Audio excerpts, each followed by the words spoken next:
네, 여러분 안녕하세요. 오늘은 의사 선생님 한 분 모셨습니다. 안녕하세요. 네, 본인 소개하시면. 한 20여 년간 1차 진료를 담당해 온 가정의학과 전문의 하지영입니다. 네, 여러분 이쁘시죠? 그건 아닌데. 네, 이게 지금 우리가 지금 초반에 이렇게 웃으면서 시작을 했지만 사실은 이게 상황이 심각해요. 저도 혼자 있으면 너무 문득 두려워요. 네. 다른 정말 일반 분들은 엄청난 두려움이 네. 크실 거라고 생각이 됩니다. 네, 지금 이 코비드-19 이렇게 정의된 요번 바이러스가 그러니까 처음 경험하는 현상이니까. 그렇죠. 네, 이 바이러스의 특징이 뭐예요, 선생님? 그러니까 방금 말씀해 주신 대로 유 대표님이 말씀해 주신 대로 사실 의사들도 이게 처음 경험하는 이제 병이잖아요. 그렇죠. 그리고 이게 생각보다 또 전염력이 너무 높다는 거죠. 그러니까 처음에는 비말 감염일 거라고 생각을 했는데 요즘은 이제 비말 감염과 에어로졸 그 중간 단계로 좀 빠른 전염력을 가진 바이러스성 질환이고 또 이게 RNA 바이러스다 보니까 변이도 걱정스럽고 좀 이제 또 의사들도 마찬가지로 매일 새로운 뉴스가 또 나오고 있으니까 어떤 예측이나 이런 게 또 불가능하다는 게 좀 그런 불안한 점이 있는 것 같습니다. 그러니까 쉽게 얘기하면 공기 중에서 같이 있는 공기 중에서 호흡을 해서도 걸릴 수 있다. 그러니까 이렇게 생각하면 그 되는 중간 거죠. 단계라고 그쵸. 보는 거죠. 비말 감염 네. 하고 에어로졸 중간 단계로 그 정도 되니까 네. 이렇게 전염력이 높은 게 아닌가 네. 이제 의심을 합니다. 보통 그런데 전염력이 높으면 그게 그 증상이 강하진 않잖아요. 네네. 그런데 이거는 전염력이 높은데 증상도 그렇게 만만하진 않은 거죠.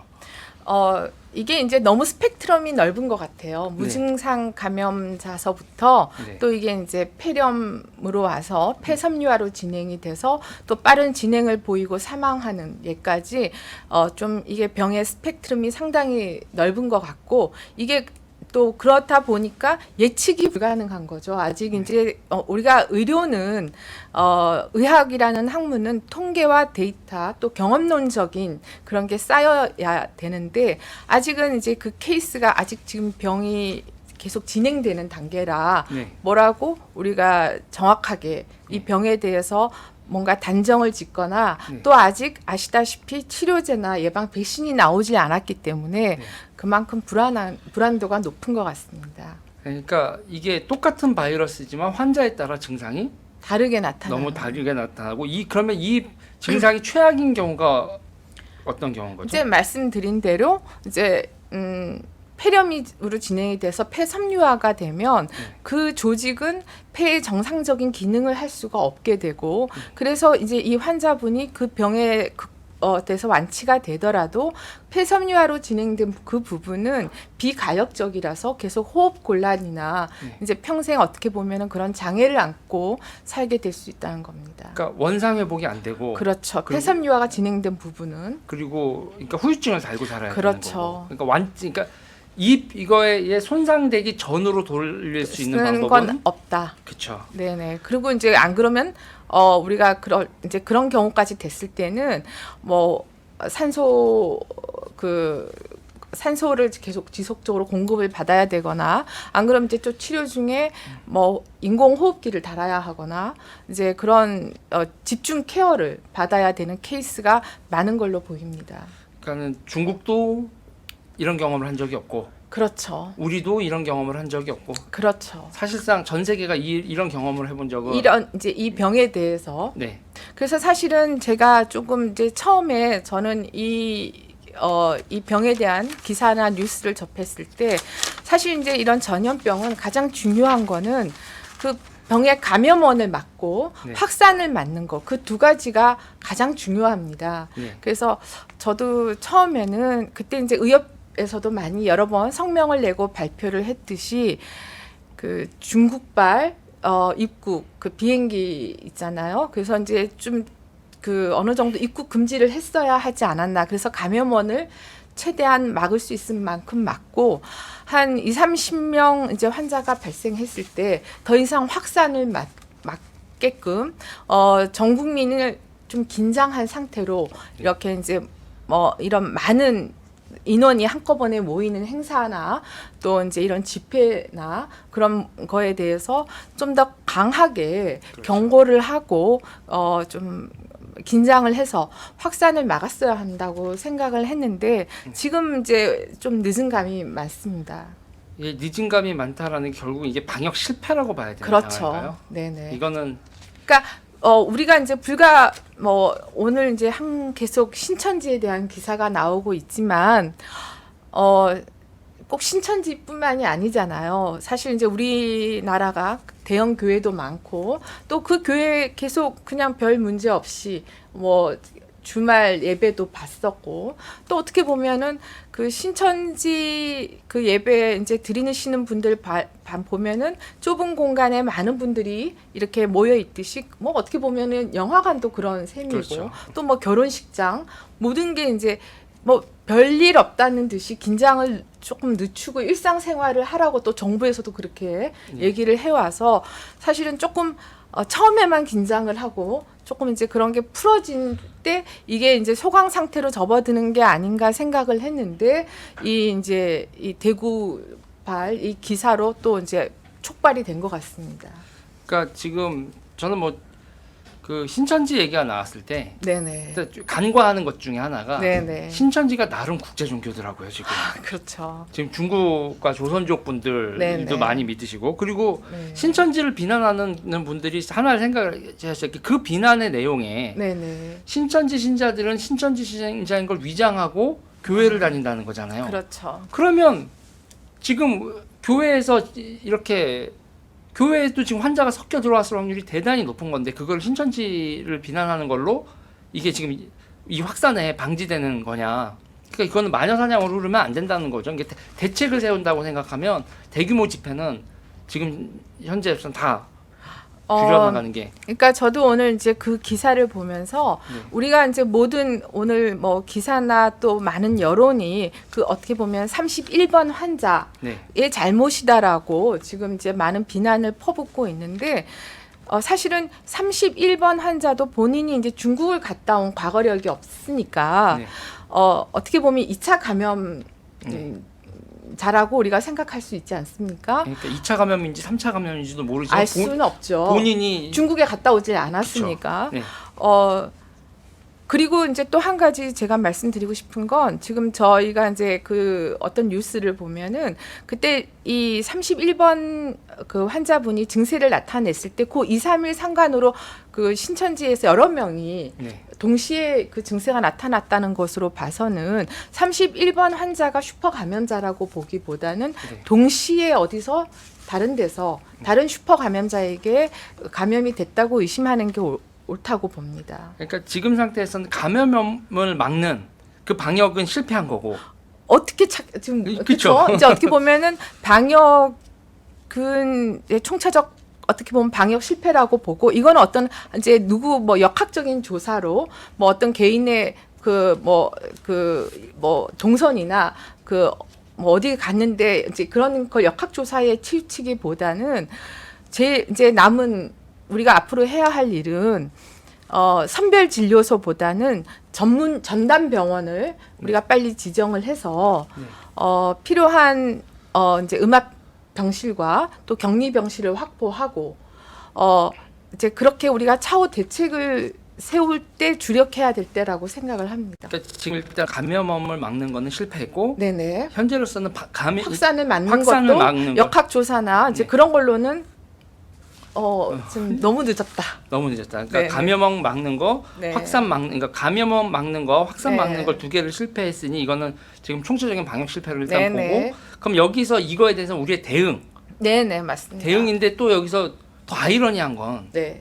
확산의 중심지에 병원이 역할을 할 수가 있잖아요. 환자들이 왔다 갔다 하니까. 그러니까 지금 제가 가장 이제 두렵게 생각하는 거는 아마 대구 시민들은 엄청난 공포를 한 며칠 새에 느꼈을 거예요. 왜냐하면 사실은 우리가 이제 저도 뭐 이제 응급실에도 근무를 해보고 또 수술실에도 근무를 해봤지만 사실은 갑작스럽게 뭐 심근경색이나 안 그러면 뭐 하다못해 맹장이 터져서 복막염이나 다 응급실로 오세요. 네. 아이 뭐 천식이 갑자기 심해져서도 호흡 곤란으로도 병원에 오게 되는데 이제 대구 같은 경우는 우리가 이제 코비드 19 그 확진자가 그 응급실에서 나오면 그 응급실을 폐쇄하잖아요. 그렇죠. 그러면 그 확진자가 나왔다고 가는 응급실마다 폐쇄를 하다 보면 우리가 일반적으로 응급치료가 필요한 그런 심근경색 환자나 그런 또 중환들이 응급 환자들이 치료를 제대로 받지 못해서 또 그렇게 사망하는 경우에 이를 수가 있기 때문에 지금 제일 급한 거는 그런 일반 진료는 제대로 돌아갈 수 있게끔 국가적인 차원에서 뭐 이제 의료원이나 어떤 그런 그 코비드 19 전문 병원을 따로 지정을 해서 그 일반 진료는 일반 진료대로 돌아갈 수 있게끔 해주고 또 그 치료는 제대로 그리고 이제 왜냐하면 우리가 음압병실이 사실은 있기 전에 한 200병상 정도 됐단 말이에요. 그리고 그러면은 빨리 지금 아까 제가 말씀드렸다시피 이 병의 스펙트럼이 굉장히 넓으니까 병의 경중을 파악해서 음압병실에 넣어야 되는 환자분들은 음압병실에 넣고 또 이제 따로 격리병실로도 치료가 되실 분들은 넣고 해서 그럼 빨리 분류를 하고 그렇게 빨리 대책을 세우는 게 너무 시급한 일 같습니다. 그러니까 지금은 지금 현재로서 우리가 취해야 될 대책 첫 번째 네네 응급실을 폐쇄해버리면 보통 환자들 그렇죠. 그러니까 지금 상태에서 교통사고 나면 큰일 나는 거예요, 여러분. 그리고 갑자기 아플 경우 그러니까 그렇죠. 저는 대구 분들이 한 2, 3일 전에 엄청난 공포 그때 이제 대학병원들이 계속 연달아 문을 닫았잖아요. 응급실이. 그렇죠. 엄청난 공포를 느껴서 밤에나 갑자기 아프면 어떡하지? 그렇죠. 그러니까 그렇게 하면 안 된다는 거죠. 확진자가 지나가는 응급실마다 다 문을 닫으면 어떡합니까? 그렇죠? 그렇죠. 그러니까 코로나 전담 병원과 네네. 일반 병원을 두 개를 분리해야 된다. 빨리 지금 분류를 상황에서. 해서 그리고 네. 코로나에 확진하신 분들도 병의 경중을 나눠서 지금 최대한 그 시설을 이용할 수 있게끔 그 병실을 확보를 해서 그 제대로 치료를 받게끔 해주는 게 가장 급한 대책인 것 같고요. 그래서 제가 오늘 여기 출연을 해서 이런 말씀을 드려야겠다라고 느낀 거는 저도 이제 이렇게 집에서 기사를 검색을 해보면 정말 뭐 누구의 개인의 책임으로 돌린다거나 안 그러면은 이런 게 어떤 진영 싸움이 돼서는 절대로 그런 게 중요한 게 아닙니다. 그래서 올바른 여론을 끌어가야 될 국민들도 네. 제대로 된 어떤 그런 걸 알고 계셔야 된다고 생각해서 네. 여기에 나와서 말씀을 드리는 겁니다. 그러니까 지금 우리는 이게 정치적 진영 싸움이 필요한 게 아니라 발생한 문제에 대한 대책이 필요한 너무 거죠. 급한 거죠. 우리가 사실은 이거는 이제 각자의 생명과 직결되는 문제이기 때문에 사실은 엄청난 공포를 느낄 수도 있고 또 이건 정말 그런 국가적으로 가장 불안한 건 느끼는 건 내 가족이 아프고 내가 죽을 수도 있다. 이런 불안감이 가장 문제가 되는 거 아닙니까? 그러니까 이럴 때 정치적으로는 해결 방안이 나오는 것보다 마녀 사냥으로 흘러가는 경우가 있거든요. 네네. 그리고 지금 초기에 지금 이게 마녀 사냥으로 여론이 흐르는 조짐이 보여요. 글쎄, 저도 지금 그런 것 같아서 네. 좀 아주 염려스럽습니다. 그리고 마녀 사냥으로 흐르면 대책을 세우지 않은 대책에 대한 집중이 떨어지게 되고 그리고 불필요한 음모론이 나와서 국민들의 이게 사실 면역이 중요하다라고 얘기하는데 스트레스를 너무 많이 받아도 안 되잖아요. 그렇죠. 엉뚱한데 과도한 스트레스와 그 힘과 에너지가 낭비돼서는 안 되겠죠. 네. 그러니까 지금 현재 우리가 해야 될 첫 번째 대책은 일상적인 병원 업무가 하기 위해선 네네. 코로나 전담 병원과 일반 병원을 네네. 분리를 해야 되니까. 그러니까 잘 생각해 보면 아시다시피 병원 지금 간다고 모든 의사들이 제대로 이 코로나에 대해서 한 번도 이런 환자들을 경험해 보지 못한 의사들이 99%일 거 아닙니까, 그렇죠? 예. 그러니까는 이제 사실은 또 그리고 의료진이 감염이 되는 게 가장 무서운 일이잖아요. 그쵸. 그래서 이제 빨리 전담병원을 만들고 네. 선별 진료소보다는 네. 그리고 일반 의료는 일반 의료가 잘 돌아가게끔 네. 그렇게 해주는 대책을 세우는 게 가장 시급한 일 같습니다. 그리고 이제 환자들의 행동을 보면 네네. 행동이 안 되면 환자들은 아프면 일단 1차 진료 기관 동네에 있는 네네. 가까운 데를 가는데 네. 그거에 대해서 현재 1차 진료 기관은 상황이 어떤 거죠? 그러니까 지금 사실은 솔직히 말씀을 드리면 지금 일반 국민들이나 일반 그 1차 진료에 종사하고 있는 의사들이나 똑같습니다. 두려움이나 네. 오히려 더 크죠. 많이 오니까 찾아오니까. 네네. 우리가 얼굴에 써 있는 것도 아니고, 네. 그렇죠. 그리고 이제 병에 대해서 잘 알고 있지 못하기 때문에 이제 그렇죠. 그러니까 지금 현재로서는 결국은 환자들이 요번에 보면은 발생하는 이 이동 경로에서 이 병원 갔다가 저 병원 갔다가 그렇죠. 그렇게 움직이는 동선들도 안 돼서 환자들 입장에서는 그 병원을 갈 수밖에 없는 거고요. 그렇죠. 그 병원에서 약이 없다, 치료가 없다고 여기서 병원이 잘 날 치료 못 해내고 또 움직이게 되거든요. 네네네. 이러니까는 현재로서는 빨리 코로나 전담 병원으로 일단 만들고.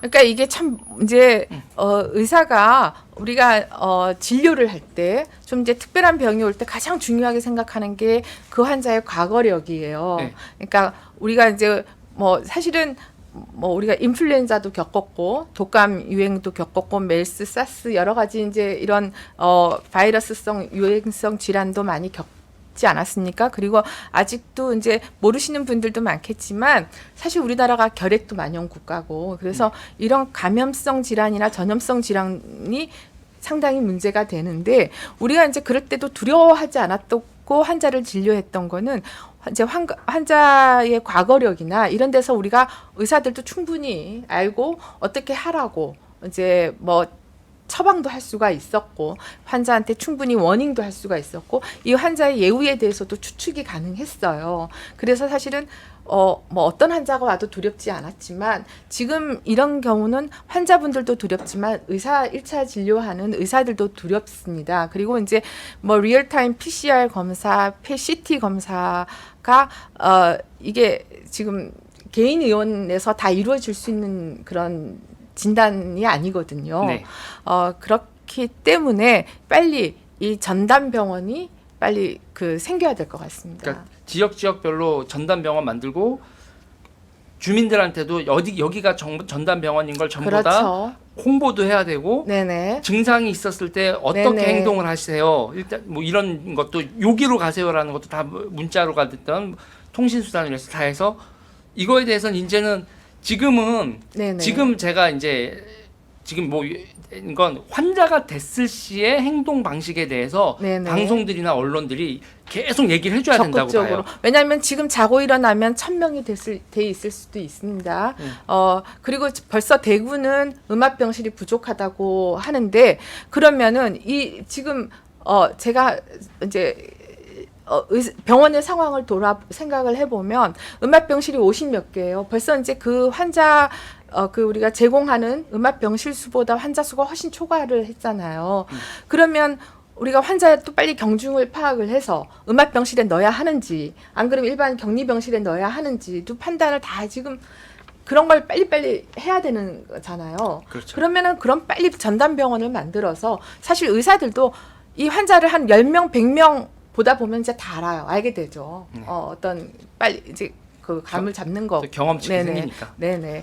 그래서 그 대책이 너무 시급할 것 같습니다. 그리고 일단은 병원에 지금 음압병실이 부족한 상태에 대해서도 네네. 이거에 대해서도 우리가 완벽하진 않지만 취할 수 있는 네네. 뭐 아까 말씀드렸던 게 이제 전실 그렇죠. 그렇죠. 네, 격리병실로 해서 어느 정도 공기가 그 바이러스가 서로 오고 가지 않게끔 네. 그런 전실이 있는 격리병실을 만들다거나 네. 그래서 그거는 지금 당장 지금이라도 네. 빨리 해야 할 일이 아닌가 국가가 네. 정부가 나서서 지역 사회가 나서서 그렇게 해야 될 것 같습니다. 그러니까 여러분 지금 전실이라는 개념이 뭐냐면요. 출입문 앞에다가 이렇게 그렇죠. 커튼하고 네네네. 그렇게 커튼 그거 이렇게 대세워서 금방 만들 수 있잖아요. 네네네. 그렇게 지금 막 환자가 폭발적으로 늘어나는 상황에서 그렇게라도 하면 네네. 감염률을 확 떨어뜨린다는 네네네. 거니까. 전염력을. 예, 그렇죠. 네네. 음압병동이 모자라고 있다면 지금 네네. 음압병실제 총수가 이제 지금 한 뭐 500개, 1000개까지 네. 지금 지금 현재 네네. 총 1000개라고 네네. 보지만 환자가 지금 1000명을 넘어나. 글쎄, 네. 오늘 자고 일어나면서 1000명이 넘었을 수도 있고. 그리고 이제는 이게 문제는 1000개라고 하더라도 지역에 집중되어 있을 때. 그렇죠. 그렇죠. 네네. 이게 골고루 환자가 퍼져서 네네. 음압병실 근처에 퍼지는 게 아니라 한 지역에서 집중적으로 발생하고 있는 모습이라 네네. 그래서 이런 식의 응기응변 전시를 만드는 것도 정부 차원에서 빠르게 해야 될 일. 왜냐면 지금 저도 이제 아이를 키우고 있지만 아이를 키우는 부모 입장에서는 뭐 학원을 보내야 할지 학교를 보내야 할지 정말 일상의 일거수일투족이 다 불안한 상황이잖아요. 네. 이제 그럴 때일수록 서로 이제 저희 뭐 뉴스나 언론 또 이제 유 대표님이 하시는 유튜버에서도 그렇고 뭐 그런 쓸데없는 과도한 그런 뭐 싸움을 벌일 것이 아니고 어떻게 국가나 우리가 어떻게 행동을 해야 그게 이제 빨리 이 그 코비드 19를 소강시키고 소멸시키는데 도움이 될지를 지금 잘 생각을 해야 할 때라고 생각을 합니다. 그렇죠. 지금 뭐 네.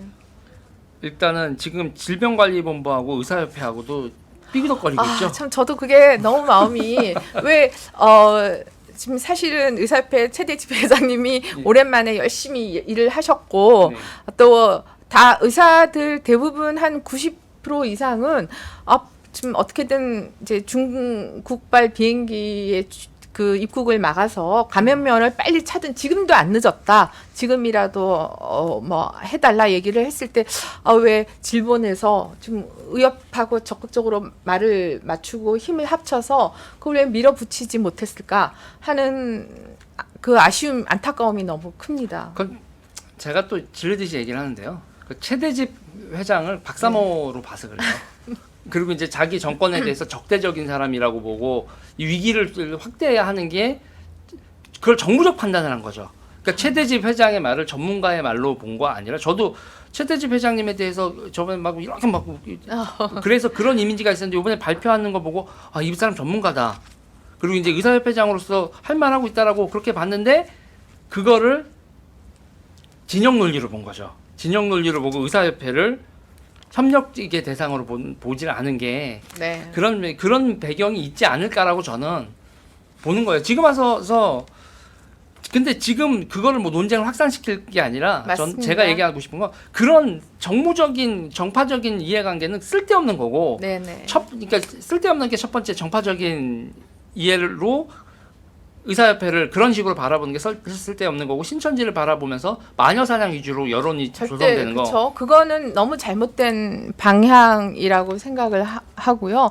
뭐 사실 뭐 제가 아까도 말씀을 드렸듯이 별 생각 없이 다 그 대형 교회에서도 다 예배를 드리고 다른 교회에서도 그랬었고 그랬기 때문에 그걸 꼭 신천지를 찝어서 얘기하는 거는 지금은 정말 잘못된 방향이라고 저도 생각을 하고 있습니다. 저는 지금까지는 주로 이제 매체가 예방하는 거에 대해서 계속 알려줬거든요. 그렇죠. 근데 지금은 이제 시스템을 전환해서 맞습니다. 당신이 환자가 되었을 때 네네. 어떻게 행동을 해야 네네. 본인을 살리고 네. 감염을 안 시키는지에 그렇죠. 대한 네네. 그런 거에 대한 얘기를 네. 우리가 그건 사실 회피하고 싶은 얘기거든요. 유쾌하지 않은 얘기란 말이에요.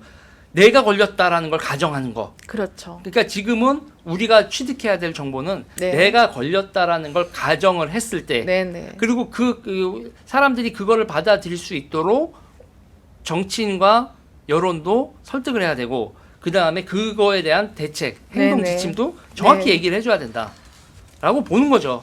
그리고 이제 그 행동 지침에 대해서도 얘기할 때 정부에서 빨리 해야 될 거는 일반 병원과 코로나 병원을 분리해야 되고 그렇죠. 분리해야 되고 지금 상태에서 이렇게 대규모 환자가 벌어졌을 때 음압병동이 부족하면 음압병동 공사 금방 할 수 있는 게 아니잖아요. 그리고 이제 전담 병원을 만들어서 또 이제 치료약도 지금 이제 그 에이즈 치료하는 약들과 네. 또 몇 가지 약이 지금 이제 효과가 있는 약들도 있기 때문에 뭐 마스크나 의료진들의 방호복 뭐 이런 것도 충분히 일단 좀 빨리 확보를 해놓고 이제 조금 과잉이다 싶을 정도로 준비를 해놓는 게 네. 지금으로서는 가장 좋은 방법 같고요. 그리고 또 한 가지 이제 저도 이제 또 의사지만 또 이제 아이를 키우는 엄마로서 그럼 내가 집에서는 우리가 집에서도 뭐 방역을 할 수는 없잖아요. 그래서 집에서는 이제 저 같은 경우는 알코올을 좀 사다가 알코올 솜으로 아이가 손 자주 닿는 곳을 닦아주고 환기를 좀 자주 시켜줍니다. 네. 알코올이 이 바이러스를 죽이는 데는 효과가 있기 때문에 네. 그 정도로 집에서는 지금 이제 어떻게 보면 집안 방역을 해주고 있는 상황입니다. 그러니까 집에서 우리가 해야 될 예방적인 행동 중에서 실천에 옮기기 쉬운 거죠. 네네. 알코올 소독과 알코올 솜으로 닦고 네, 네, 환기를 시켜주고 네. 물론 이제 뭐 마스크 쓰고 손을 네. 자주 씻는 손 자주 씻는 게 가장 중요하다고 봅니다. 그리고 이제 정부에서는 빨리 네네. 코로나 전담 병원을 지정해야 된다. 네네. 그렇게 되는 거죠. 네네. 일단 저희가 이제 또 추가되는 거 있으면 계속 네네. 얘기를 할 텐데 네네. 일단 여러분 여기까지가 지금 네네. 해야 될 얘기인 네네. 거죠. 그러니까 사실은 워낙 대한민국은 국민들이 현명하고 똑똑하지 않습니까? 그래서 진짜 저는 제가 의사고 또 아이의 엄마고 또 이제 그러다 보니까 사실은 이런 일들이 내일 같지 않습니다. 그리고 제가 이제 환자들 보면서도 사실은 내 아이가 아프고 내 가족이 아프면 정말 눈에 아무것도 안 보이잖아요. 그래서 우리가 진짜 여론을 바른 방향으로 끌어가고 지금은 어떻게 보면은 이제 질본이나 의사협회나 또 이제 뭐 어떤 복지부나 지역사회가 이런 데 대한 대책을 세우는 일에 힘을 몰아주고 그렇게 협력해서 빨리 잘 극복하는데 이걸 잘 이겨나가는데 지금 최선을 다할 시기라고 생각을 합니다. 지금 우리가 해야 될 일은 네. 최선을 다해서 이 네. 위기를 극복하는 네네. 것이다. 맞습니다. 정확한 대책을 세우면서. 네네. 여러분 지금까지 유지엘이었고요. 하지영입니다. 여러분 감사합니다. 감사합니다. 네.